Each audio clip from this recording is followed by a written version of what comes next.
Hey peeps, this is Istvan YouTube aka Dorantuin, and in this video I'm gonna talk to you about why exactly the matchmaking in Hearthstone is not as random as Blizzard wants you to believe.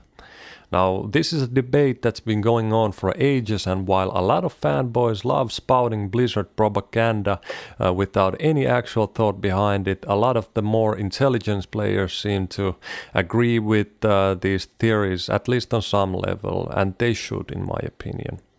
Now, the common belief among the more thoughtful players is that the way they fix up the matchups is by putting you against progressively harder opponents for every victory that you get. Basically meaning that if you win one game, your next opponent is someone who is statistically more likely to win you than the first opponent. And it goes up cumulatively, most often ending up stopping you from getting long win streaks. Not all of the time, but most of the time anyways.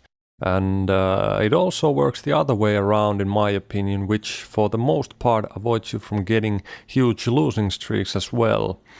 Sometimes you do get long streaks though, but it's not very often, and I think that's due to a lot of the randomization that's going on during the games. And also the human factor as well, which can either make or break a game for you. I'm talking about the so-called skill, also known as the play choices.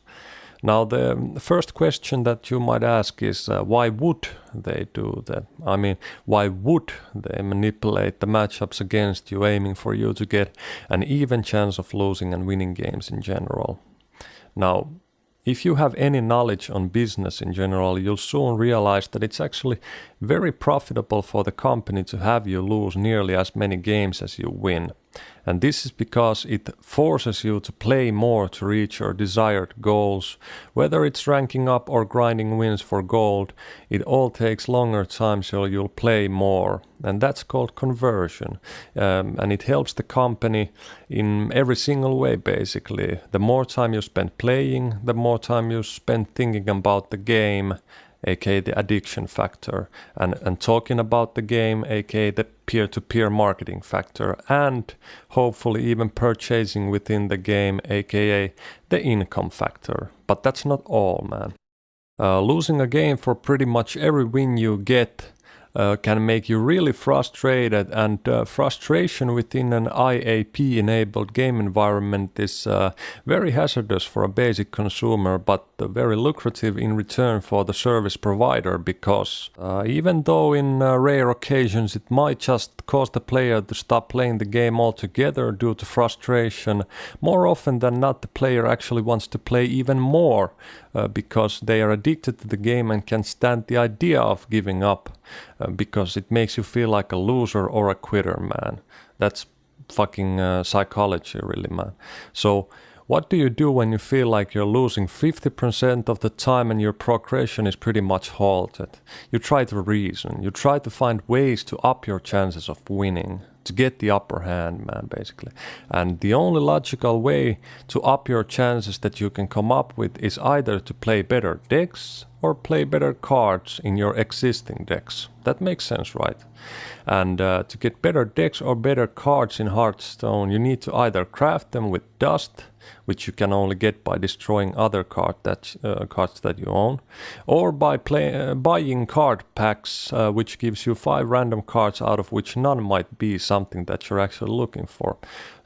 Getting dust is extremely slow, since basically you need to destroy 8 commons to craft just one of them, 5 rares to craft one, 4 epics to craft 1 epic, and 4 legendaries to craft 1 fucking legendary, man. Now that ratio is insane, and it makes sure that you'll be spending tremendous amounts of time to actually get the exact cards that you feel the need for. Or, instead of spending a lifetime grinding for gold to get packs to get dust, what's the other option?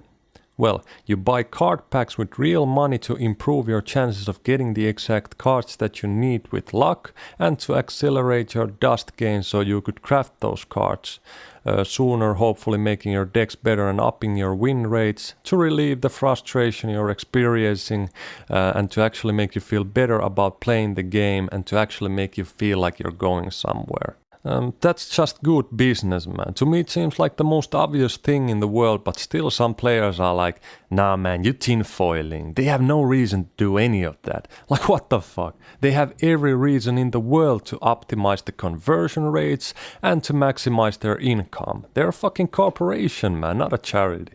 So... I mean, there's a lot more to it, honestly, but I don't think I want to make this into a 20-minute video, so that's it for today. What do you guys think? I mean, is this even up for a debate anymore? You got any real arguments to prove me wrong, man? Let me know in the comments below. This is Istvan YouTube. See you on the next video. Bye-bye.